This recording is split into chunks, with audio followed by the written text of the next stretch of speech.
Buen día, hermanos, bienvenidos nuevamente a Ministerio Palmoni.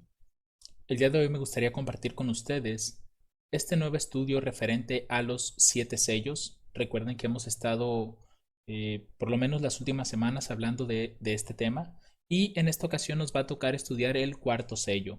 Este vendrá a ser nuestro quinto estudio, así que antes de comenzar les invito a que me acompañen a realizar una oración. Padre Santo, te damos gracias en este día por las bendiciones que has derramado en nuestra vida. Te suplicamos, Padre, que antes de abrir tu palabra, antes de comenzar a leer, Señor, puedas darnos entendimiento y sabiduría sobre los textos, que podamos comprenderlos, que podamos darles una aplicación correcta, Señor, y entendamos el tiempo en el que están ocurriendo estos eventos.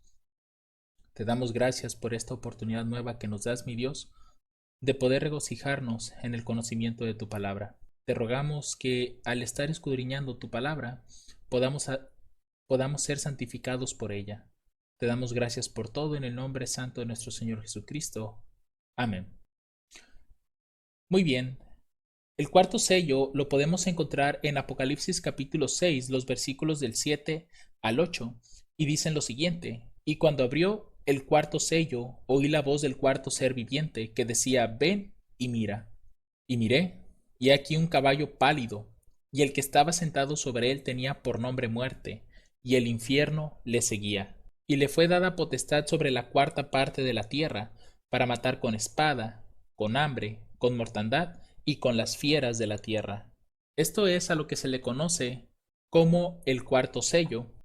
Y si nosotros, por ejemplo, nos enfocamos primeramente en el verso 7, recuerden que aquí ya se está mostrando al cuarto ser viviente. ¿Y cuál era el cuarto ser viviente? De acuerdo a lo que leíamos en Apocalipsis capítulo 4, verso 7, vamos a notar que el cuarto ser viviente era semejante a un águila volando.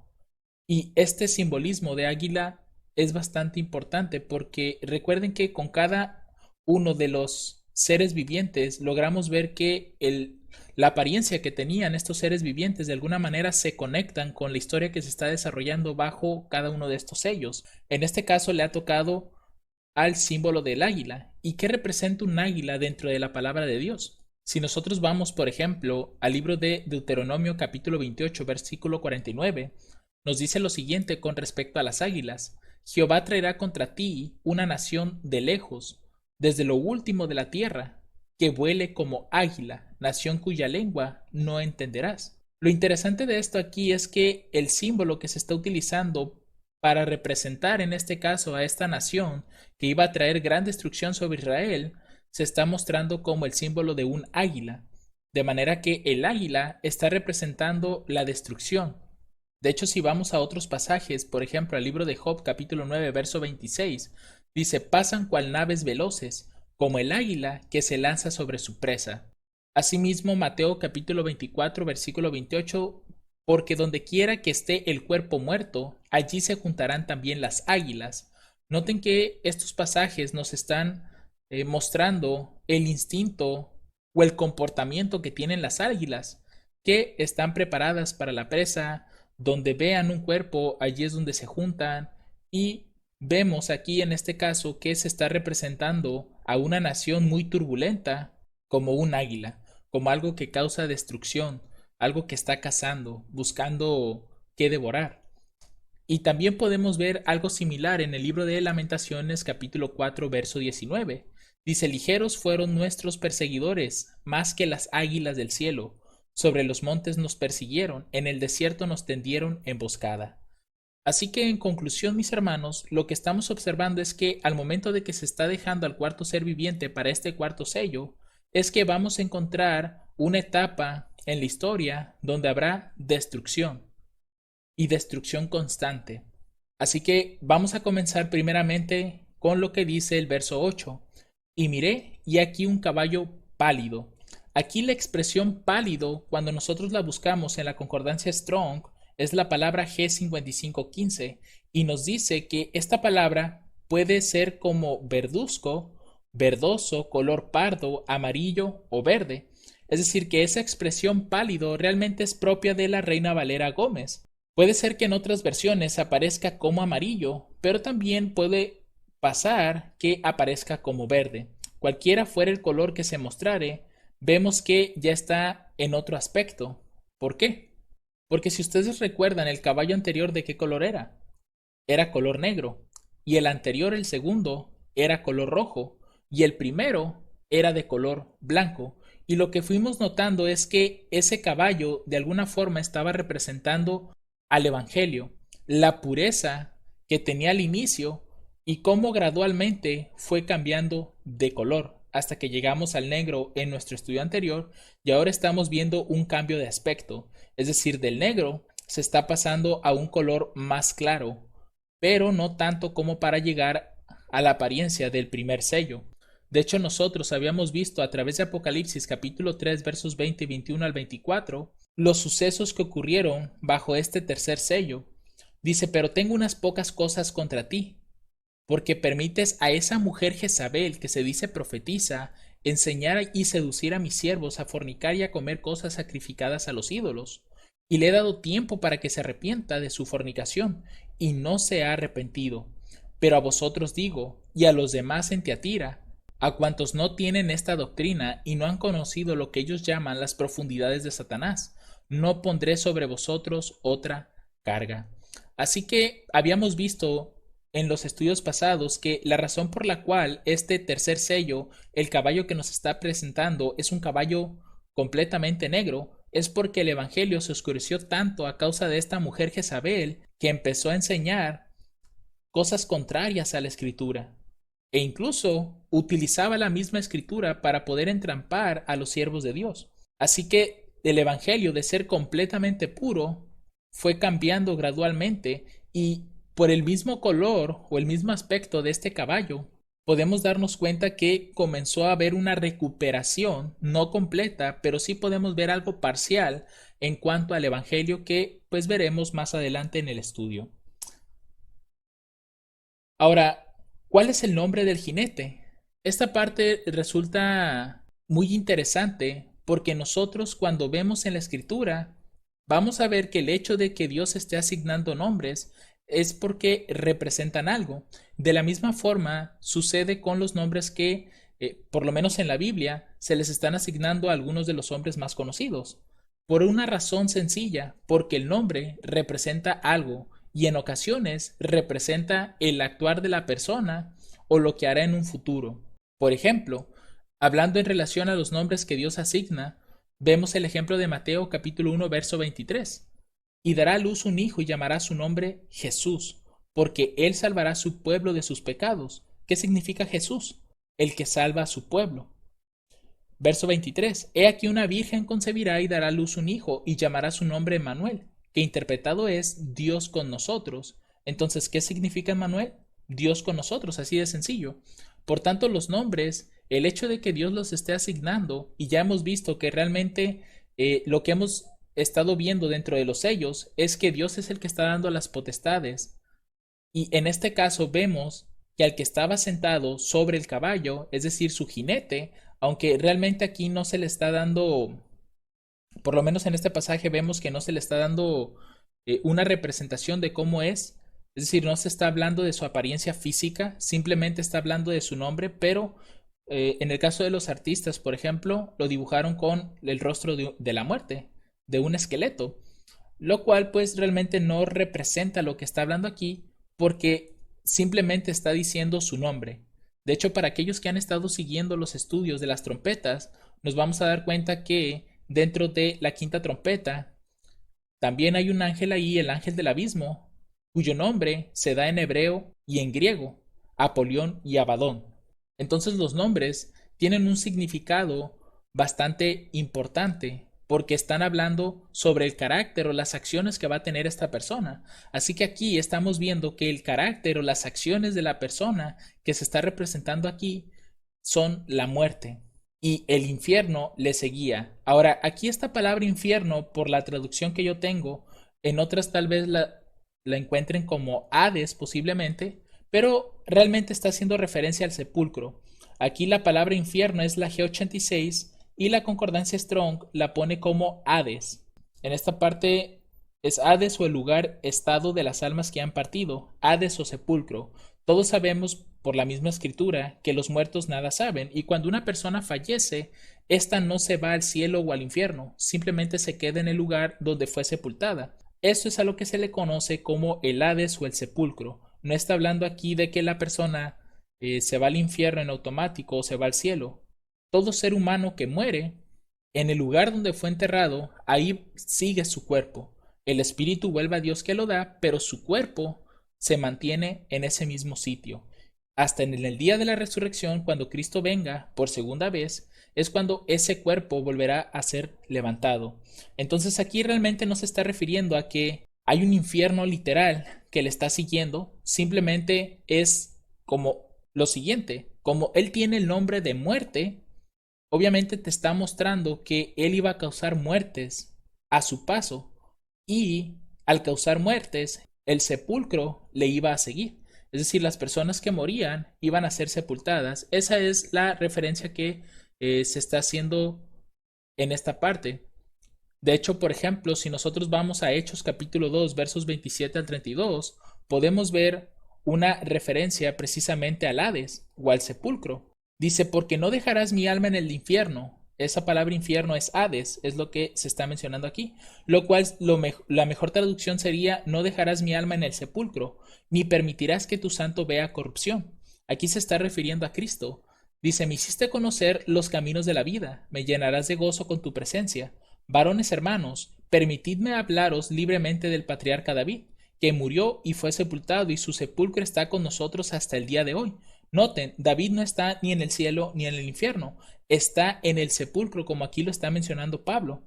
Por eso es que dice él, y su sepulcro está con nosotros hasta el día de hoy.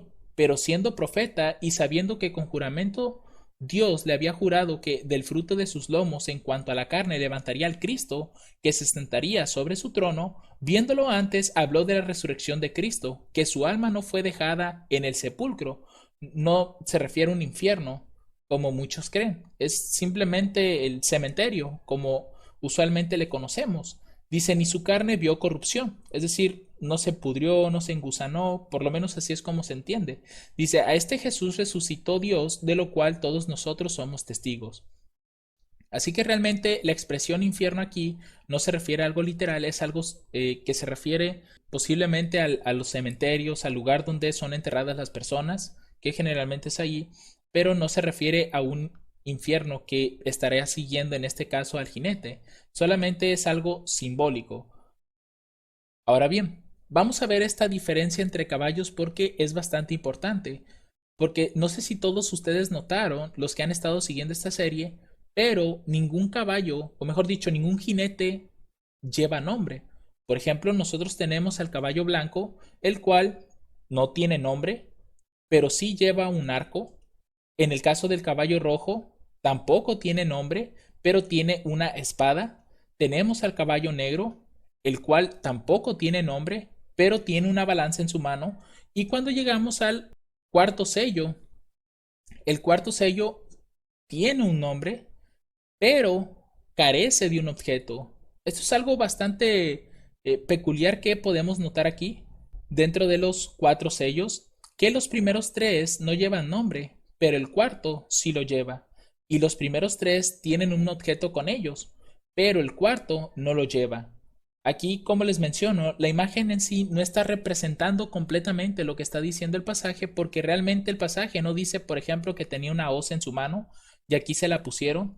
Es simplemente una representación que hicieron en su momento, pero no está como ilustrando correctamente lo que está diciendo el versículo. Así que este es un dato bastante importante que noté. Por el momento tal vez no pueda dar una explicación de por qué razón existe esta diferencia entre estos cuatro sellos. Posiblemente en algún otro estudio lo pueda comentar. Pero por el momento tengan en mente que realmente los caballos cuentan con diferencias, no solamente en el color, sino también en el nombre y en el objeto que portan, siendo este cuarto sello, el cuarto caballo con su jinete, que no llevan ningún objeto. Ahora bien, ¿cuál es la potestad que se le está dando en este caso a este caballo, a este jinete? De acuerdo a lo que dice el verso 8, menciona aquí que le fue dada potestad sobre la cuarta parte de la tierra. Generalmente cuando nosotros vemos potestad, es que se le está dando como la autoridad a esta persona de poder actuar sobre algo o sobre un determinado periodo de tiempo. En este caso parece indicar que se refiere a una extensión territorial, la cuarta parte de la tierra. ¿Y qué tipo de potestad se le está dando sobre ese lugar? Menciona aquí que para matar con espada, con hambre, con mortandad y con las fieras de la tierra. Ahora bien, teniendo en mente esto, ¿qué representa la cuarta parte? ¿A qué se refiere este pasaje cuando dice cuarta parte? Si nosotros, por ejemplo, leemos Apocalipsis capítulo 12, versos 13 al 16, dice lo siguiente: y cuando vio el dragón que había sido arrojado a la tierra, persiguió a la mujer que había dado a luz al hijo varón. Sabemos que esto pues representa la historia de Cristo. Y fueron dadas a la mujer, a la iglesia, dos alas de grande águila. Aquí, a pesar de que aparece el símbolo de águila, no tiene el mismo significado dentro de este pasaje como el que tiene dentro del cuarto sello. Recuerden que un mismo símbolo puede tener muchos significados de acuerdo a lo que nos dicen las reglas de interpretación de Miller. Dice, para que de la presencia de la serpiente volase al desierto, a su lugar, donde es sustentada por un tiempo y tiempos y la mitad de un tiempo. Aquí en esta parte, por si alguno no conoce la historia de este verso 14, se refiere a que el pueblo de Dios fue colocado en lugares desérticos donde la serpiente no podía llegar. Y en esos lugares desolados es donde Dios iba a sustentar a su pueblo por tiempo, tiempos y la mitad de un tiempo que sabemos que representan 1260 años. Dice ahora el verso 15, y la serpiente echó de su boca tras la mujer agua como un río. Recuerden que las aguas representan multitud de personas, ejércitos. En este caso eran personas que estaban persiguiendo a la mujer, a la iglesia, a fin de hacer que fuese arrastrada por el río. Pero noten lo que va a comenzar a decir el verso 16. Pero la tierra ayudó a la mujer, pues la tierra abrió su boca y sorbió el río que el dragón había echado de su boca. Esta tierra que abrió su boca representa en este caso a los Estados Unidos de América. Más adelante vamos a tocar el estudio de Apocalipsis 13 y Apocalipsis 12, porque están conectados estos dos capítulos. Pero para que tengan un poco de información de lo que representan estos textos, aquí la tierra que abre su boca es Estados Unidos. No lo hizo de manera literal. Simplemente el pueblo de Dios, que estaba huyendo de las persecuciones en Europa, zarpó, salió en un barco y llegó a las costas de Estados Unidos. Y de esa manera la tierra abrió su boca y sorbió el río que el dragón había echado de su boca. ¿A qué voy con esta parte? Que realmente si Dios le hubiera dado potestad sobre toda la tierra, ciertamente no hubiera quedado nada. Porque noten que se le dio potestad para matar con espada, y aquellos que huían de la espada iban a ser muertos con hambre o con mortandad. Es posible que esto haga referencia tal vez a enfermedades, posiblemente, y con las fieras de la tierra. Vamos a ver esto si más adelante es algo simbólico o literal, o más bien vamos a ver ambas partes para tener un poco más de entendimiento sobre a lo que se está refiriendo aquí.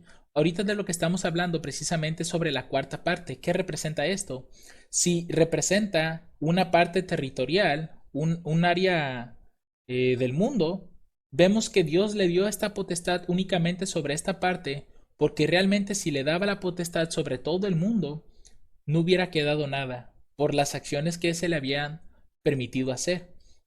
De hecho, recuerden Mateo 24, versículo 22. Y si aquellos días no fuesen acortados, ninguna carne sería salva, mas por causa de los escogidos, aquellos días serán acortados. Es decir, lo que vemos es que Dios, al estar dando una cuarta parte de la tierra como potestad para este último sello, para este caballo, este jinete, es porque ciertamente si se le hubiera dado todo el poder sobre, o más bien toda la potestad sobre el mundo, ninguna carne sería salva. Así que por causa de los escogidos, aquellos días serán acortados. En este caso, se le dio una poca extensión territorial para hacer sus obras, porque de otra forma, nadie hubiera quedado. Ahora, ¿cuál es el tiempo que le corresponde para que nosotros podamos entender completamente la cuarta parte?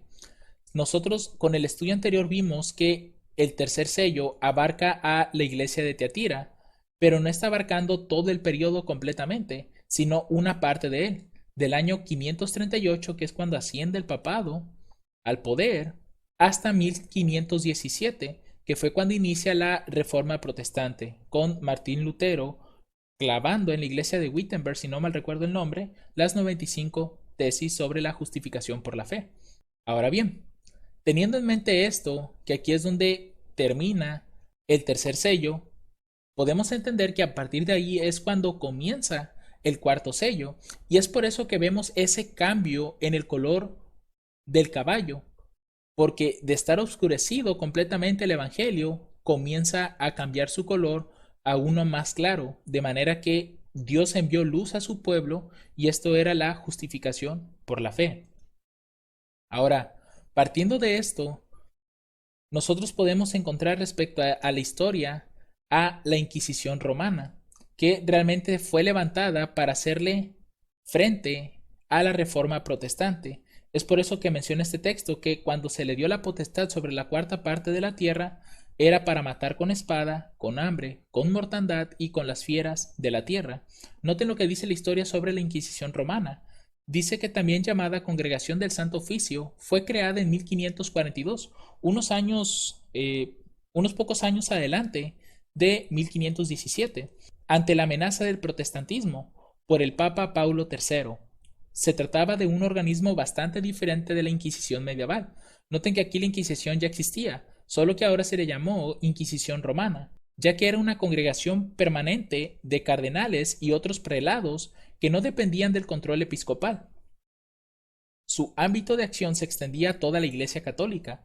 Su principal tarea fue desmantelar y atacar a las organizaciones, corrientes de pensamiento y posturas religiosas que socavaran la integridad de la fe católica, y exterminar y proscribir los libros que se considerasen ofensivos para la ortodoxia. Al comienzo, la actividad de la Inquisición romana se restringió a Italia, pero cuando Gian Prieto Carafa fue elegido papa como Paulo IV en 1555, comenzó a perseguir a numerosos sospechosos de heterodoxia, entre los que se encontraban varios miembros de la jerarquía eclesiástica, como el cardenal inglés Reginald Pole.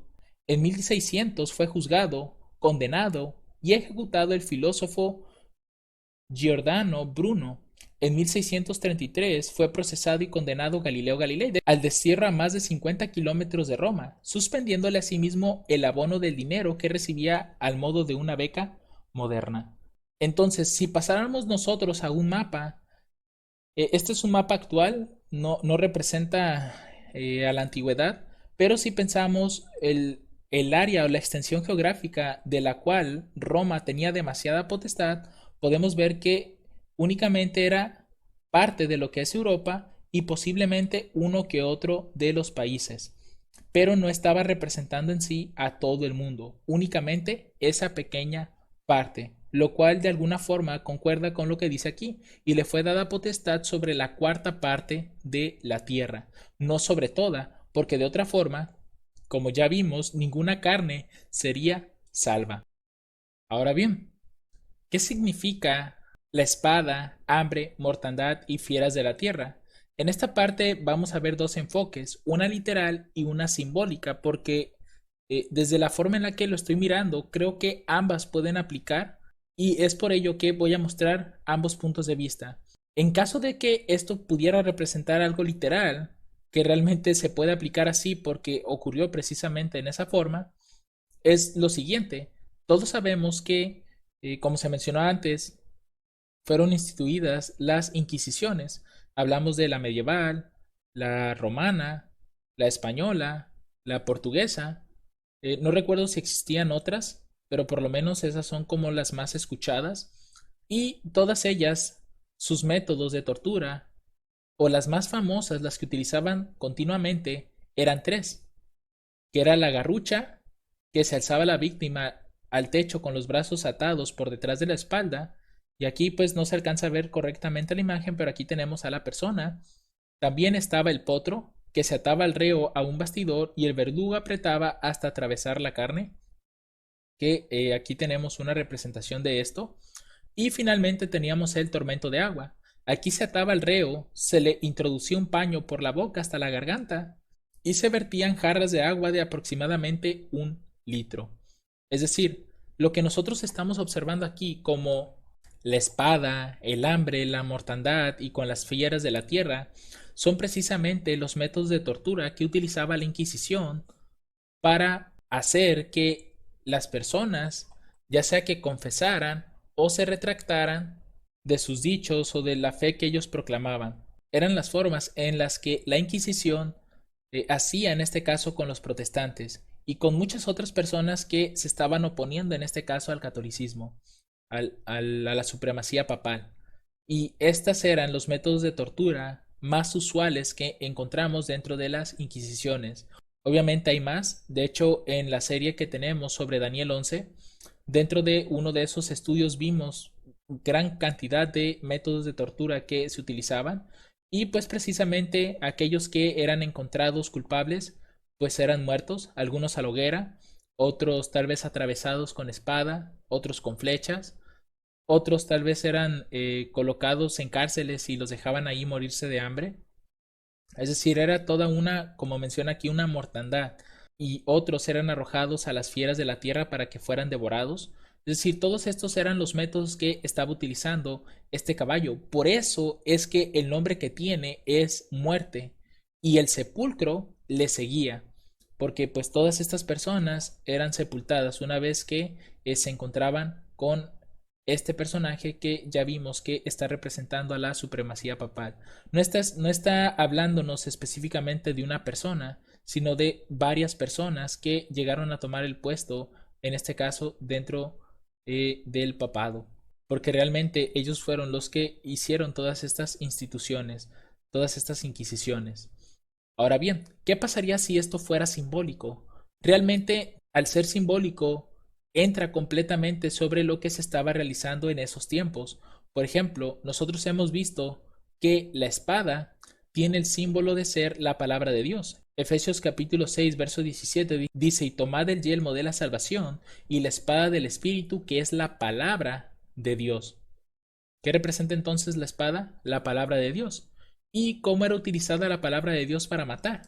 Sencillo. Nosotros vemos en Mateo capítulo 4 versos del 3 al 7 cómo el mismo Satanás usaba la palabra de Dios para derrotar a Cristo. Y vino a él el tentador y le dijo, si eres hijo de Dios, di que estas piedras se conviertan en pan. Pero él respondió y dijo, escrito está, no solo de pan vivirá el hombre, sino de toda palabra que sale de la boca de Dios. Entonces el diablo lo llevó a la santa ciudad y le puso sobre el pináculo del templo, y le dijo, si eres el Hijo de Dios, échate abajo, porque escrito está, a sus ángeles mandará cerca de ti, y en tus manos te sostendrá para que no tropieces con tu pie en piedra. Jesús le dijo, escrito está también, no tentarás al Señor tu Dios. ¿Y Satanás de dónde sacó este pasaje? Pues de el libro de los Salmos, capítulo 19, versos del 11 al 12. Pues a sus ángeles mandará cerca de ti, que te guarden en todos tus caminos, en las manos te sostendrán, para que no tropieces con tu pie en piedra. Es evidente ver cómo el mismo adversario utiliza la misma escritura para tentar a los hijos de Dios. En este caso quería tentar a Cristo. Por tanto, es evidente aquí que el simbolismo, si lo quisiéramos ver de esa manera, siendo la espada la palabra de Dios, en este caso, ya hemos visto con la historia pasada, en algunos de los estudios que hemos estado dando en este ministerio, que realmente la palabra de Dios le fue oculta al pueblo. Y muchas de las cosas que se utilizaban de la escritura no se enseñaban como realmente la escritura las estaba mencionando, sino que le daban otra interpretación y de esa manera engañaban al pueblo haciendo que hiciera cosas incorrectas. Por tanto, ellos mismos usaban la palabra de Dios como un arma para matar, en este caso, a los mismos creyentes. Y de hecho, segunda de Pedro capítulo 3 verso 16 es lo que nos está diciendo con respecto a este pasaje de la historia de Cristo. Dice, como también en todas sus epístolas, aquí está hablando sobre los escritos de Pablo, hablando en ellas de estas cosas, entre las cuales hay algunas difíciles de entender, las cuales los indoctos e inconstantes tuercen, como también las otras escrituras para su propia perdición. Es decir, que cuando nosotros usamos la palabra de Dios de forma incorrecta, y la llegamos a torcer, será también una espada de perdición para el que para el que la utilice de forma inapropiada. Y si esa espada es enseñada de esa manera a otros, es decir, con mentira, con torceduras, con malas interpretaciones, también la otra persona se perderá. Por eso es que esto también lo pudiéramos ver de algo simbólico, porque es precisamente lo que ocurría en aquellos años. Ahora, el hambre, como bien saben, también hemos visto en Amós capítulo 8 versos del 11 al 12 el concepto de hambre en relación a la palabra de Dios. Dice, aquí vienen días, dice el Señor Jehová, en los cuales enviaré hambre a la tierra, no hambre de pan ni de sed, sino de oír la palabra de Jehová. Irán errantes de mar a mar, desde el norte hasta el oriente, discurrirán buscando palabra de Jehová y no la hallarán. Habíamos visto que precisamente la palabra de Dios le fue quitada al pueblo, por tanto, el pueblo de Dios estaba deseoso de querer conocer realmente cuál era la voluntad de Dios, pero no había palabra. Incluso nosotros podemos encontrar en los anales de la historia cómo en este caso muchos llegaron hasta poner en peligro sus vidas para poder tener aunque sea una copia de algún libro de la escritura. Algunos, por ejemplo, llevaban la escritura dentro de pan y eran entregados entre cristianos las mismas copias de la escritura para que ellos pudieran leerlas. Es decir, se ponían en peligro para que otros conocieran de la palabra de Dios. Por tanto, podemos ver que realmente sí había un hambre simbólico que es el hambre espiritual en esa época. Es decir, la misma palabra les fue quitada y la misma palabra era usada en contra de ellos para matarlos espiritualmente. Ahora, la expresión con mortandad nosotros podemos tal vez asociarla al libro de Ezequiel capítulo 37 versos del 1 al 10. ¿Cuál es el resultado de una muerte espiritual, un hambre espiritual? Pues viene la mortandad, ¿cierto? En Ezequiel 37 del 1 al 10, como les menciono, podemos ver esta visión que tuvo Ezequiel del valle de los huesos secos. Dice, la mano de Jehová vino sobre mí y me llevó en el espíritu de Jehová y me puso en medio de un campo que estaba lleno de huesos, y me hizo pasar cerca de ellos por todo alrededor. Y aquí eran muchísimos sobre la faz del campo, y por cierto secos en gran manera. Así es nuestro espíritu cuando no lo alimentamos con la palabra de Dios. Se seca, nos morimos. Y me dijo, hijo de hombre, ¿vivirán estos huesos? Esos huesos somos nosotros cuando no conocemos nada de Dios. Y dije, Señor Jehová, tú lo sabes. Y me dijo entonces, profetiza sobre estos huesos y diles, huesos secos, oíd palabra de Jehová. Así dice Jehová el Señor a estos huesos, he aquí yo hago entrar espíritu en vosotros y viviréis, y pondré tendones sobre vosotros, y haré subir sobre vosotros carne, y os cubriré de piel, y pondré en vosotros espíritu y viviréis, y sabréis que yo soy Jehová. Profeticé pues como me fue mandado, y hubo un ruido mientras yo profetizaba, y aquí un temblor, y los huesos se juntaron cada hueso a su hueso, y miré, y aquí tendones sobre ellos, y la carne subió, y la piel cubrió por encima de ellos, pero no había en ellos espíritu. Es decir, aún se mantenían ellos muertos, ya tenían carne, ya esa sequedad había desaparecido, pero aún faltaba el aliento de vida del Creador, el Espíritu Santo. Aún faltaba en ellos para poder vivir otra vez. Y me dijo, profetiza el Espíritu, profetiza, hijo de hombre, y di al Espíritu, así dice Jehová el Señor, Espíritu, ven de los cuatro vientos y sopla sobre estos muertos, y vivirán.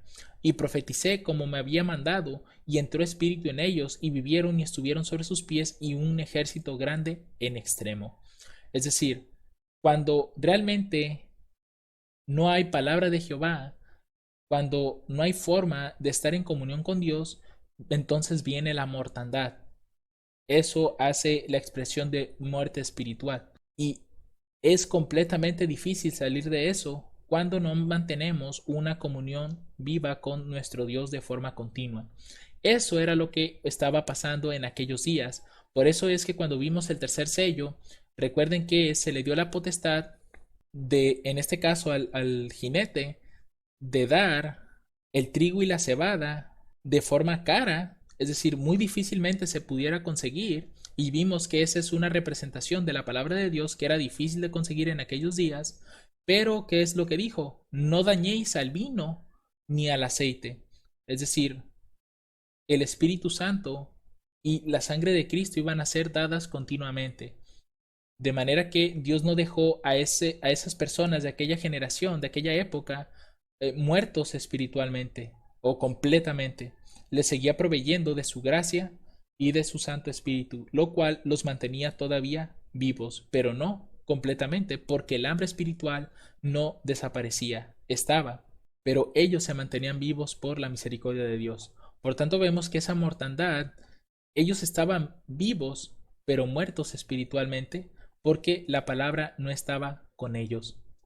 Y finalmente tenemos a las bestias fieras que están siendo mencionadas aquí, aunque aquí lo de bestia pues yo lo agregué, pero generalmente así es como se le conoce a estos animales. Y de hecho, cuando nosotros vamos, por ejemplo, a Levíticos capítulo 26, versos 21 al 22, nos podemos topar precisamente con esa expresión bestias fieras o las fieras de la tierra, que al final son animales. Y esto tiene que ver con los 7 tiempos que encontramos en Levíticos 26, que más adelante también, aunque ya tenemos una serie respecto a ese tema sobre los 7 tiempos o los 2520, pero vamos a sacar una serie específica sobre esos puntos. Dice, y si anduvieres conmigo en oposición y no me quisierais oír, yo aumentaré las plagas sobre vosotros 7 veces más, de acuerdo a vuestros pecados. Enviaré también contra vosotros bestias fieras. Noten, aquí está la expresión, bestias fieras que os arrebaten los hijos y destruyan vuestros animales y os reduzcan en número y vuestros caminos sean desolados.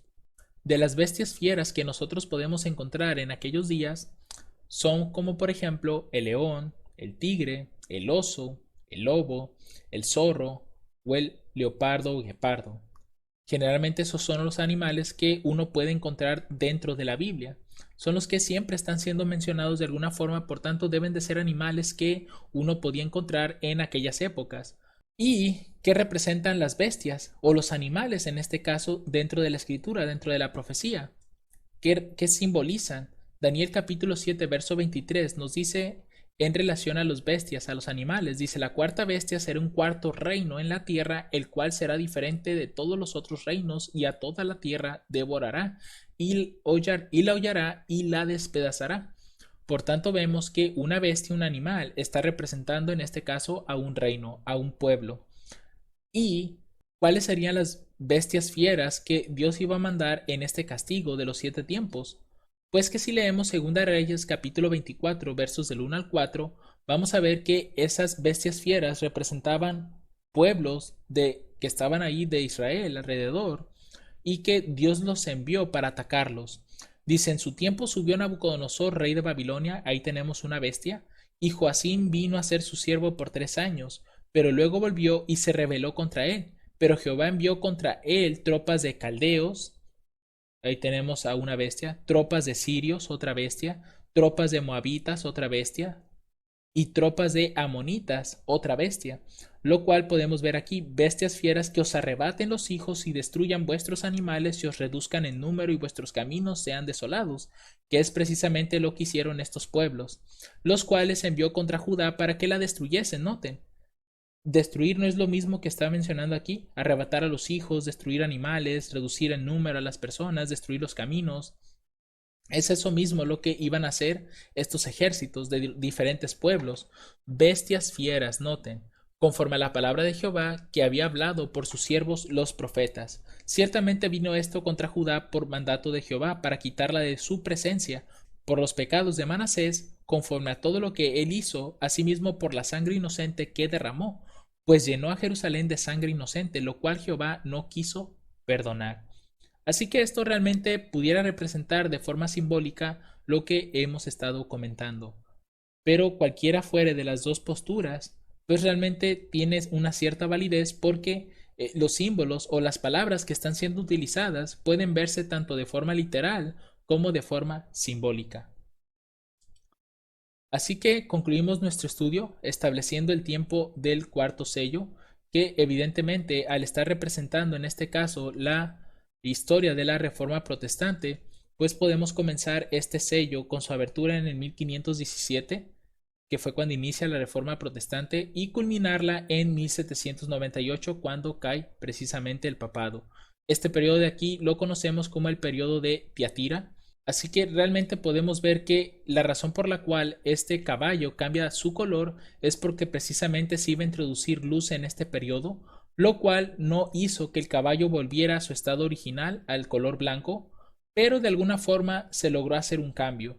Y eso se debe a que dentro de la historia podemos ver que el mismo pueblo de Dios se llegó a estancar, ya no siguió avanzando en la luz, únicamente se quedaron con la justificación por la fe, pero no siguieron incrementando su conocimiento en relación al sábado, reforma pro salud, al estado de los muertos, entre otros puntos. Se quedaron únicamente satisfechos con esos temas de la justificación por la fe y ellos no siguieron progresando en la luz. Se quedaron estancados. Eso ya lo hemos visto en la historia de Sardis dentro de nuestra serie de las 7 iglesias y que por cierto ya estamos preparando nuestra segunda parte de la iglesia de Filadelfia. Ya nos encontramos en la sexta iglesia y esperamos muy pronto con el favor de Dios poder publicar ese estudio.